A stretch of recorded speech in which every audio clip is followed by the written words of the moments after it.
రైతులను ముంచాలనే ఆలోచన మానుకోవాలని, రైతును ముంచే పరిస్థితి చేస్తే కఠిన చర్యలు తప్పవని భూపాలపల్లి శాసనసభ్యులు గండ్ర సత్యనారాయణరావు హెచ్చరించారు.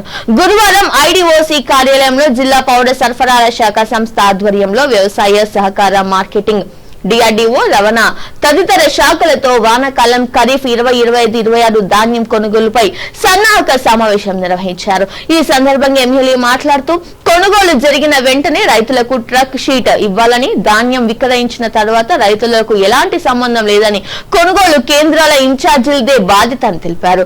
జిల్లా కలెక్టర్ రాహుల్ శర్మ మాట్లాడుతూ కొనుగోలు కేంద్రాల్లో అన్ని సౌకర్యాలు ఉండాలని తెలిపారు. అకాల వర్షాలు వస్తే ధాన్యం తడవకుండా టార్పలిన్లు అందుబాటులో ఉంచాలని ఆదేశించారు. ఈ సమావేశంలో రెవెన్యూ అదనపు కలెక్టర్ అశోక్ కుమార్, గ్రంథాలయ సంస్థ చైర్మన్ రాజాబాబు, పౌర సరఫరాల శాఖ అధికారి కిరణ్ కుమార్, డిఎం రాములు, ఆర్టీఓ సంతాని, సహకార అధికారి వాలియా నాయక్, వ్యవసాయ అధికారి బాబురావు, డిఆర్డీఓ బాలకృష్ణ, మార్కెటింగ్ అధికారి Praveen Reddy, DSP Sampath Rao, single window చైర్మన్లు, కొనుగోలు కేంద్రాల సీఈఓలు, ఏపీఎంలు, డిపిఎంలు, రైస్ మిల్లర్లు, సంఘం అధ్యక్షులు తిరుపతి తదితరులు పాల్గొన్నారు.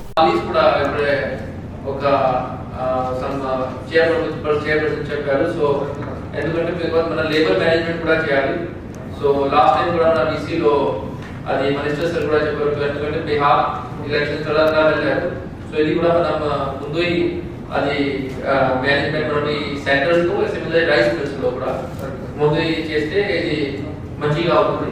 సిమిలర్లీ మన ఇప్పుడే అన్సీజనల్ రెయిన్ఫాల్ కూడా వస్తుంది. ఎప్పుడు వస్తుంది మనకు తెలియదు, బికాజ్ ఇది మన చేతిలో లేదు. కానీ ప్రతి పీపీసీ సెంటర్లో మన దగ్గర సఫిషియెంట్ ఇన్ఫ్రాస్ట్రక్చర్ ఉండాలి. సఫిషియెంట్ ఇన్ఫ్రాస్ట్రక్చర్ టాప్ పోలీస్ తప్పకుండా ఉండాలి. So US district marketing officer ఇది ఇన్షూర్ చేయాలి. Similarly DCO and DRDO they have to be ensured కి ప్రతి సెంటర్లో ఇన్ఫ్రాస్ట్రక్చర్ ఉండాలి.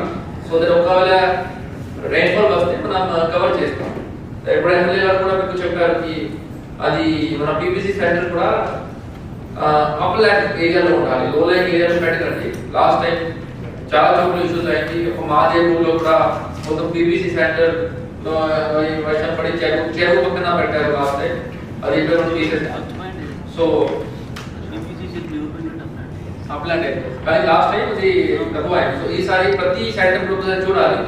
అది చెరువు పక్కన లో లైన్ ఏరియా అప్లాండ్ ఏరియాలో ఉండాలి. లేదా వర్షం పడితే ఫార్మర్స్ కు ప్రాబ్లం అవుతుంది. సో ఒకటి మనకు గవర్నమెంట్ నుంచి ఏమొచ్చింది 48 అవర్స్ ఏమంటున్నారంటే ఖచ్చితంగా వ్యవసాయ అధికారులు మండలంలో ఉన్నటువంటి పోలీస్ సబ్ ఇన్స్పెక్టర్ ని, అక్కడ లోకల్ సిఐని, ఎంఆర్ఓను కమిటీ పెట్టి వాళ్ళకు నోటీసులు ఇచ్చి ఆంధ్ర నుంచి రాయలసీమ నుంచి వచ్చేటట్టు వస్తున్నాయి వలసకి. ఆ లిస్ట్ తీసేసుకోవాలి. ఇక్కడ లోకల్ ఏజెంట్స్ ఉన్నారు. ఆ ఏజెంట్ల ద్వారా వాళ్ళకు నోటీసులు ఇచ్చి పిలిపించి అవేర్నెస్ ప్రోగ్రామ్ పెట్టేసి బిడ్డన కూడా సీజ్ చేసి పడేస్తాము.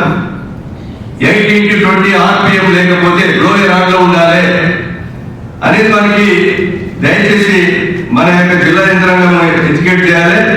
ఇదైతే B2 to A1 కూడా ఉండాలి కేర్. దీన్ని ఎడ్యుకేటివ్ చేయడంలో మనందరం కూడా వైఫల్యం చెందినాం. మేము ఎన్నిసార్లు కాండ చెప్పుకుంటా పోతాను, అమలైతే లేదు. మీరు భారతాలు రిటర్న్ ఇవ్వడం లేదు. దయచేసి ఎవరి రోల్ వాళ్ళు పాటించండి. రైతులు ముంచే పరిస్థితి చేస్తే ఈ ప్రభుత్వం క్షమించదు. దీన్ని అందరూ కూడా దృష్టిలో పెట్టుకోవాల్సిందిగా నేను విజ్ఞప్తి చేస్తున్నాను. రైస్ మిల్లు ఇంకో 4 పెంచండి, పెంచుకోండి, వ్యాపారం చేయండి.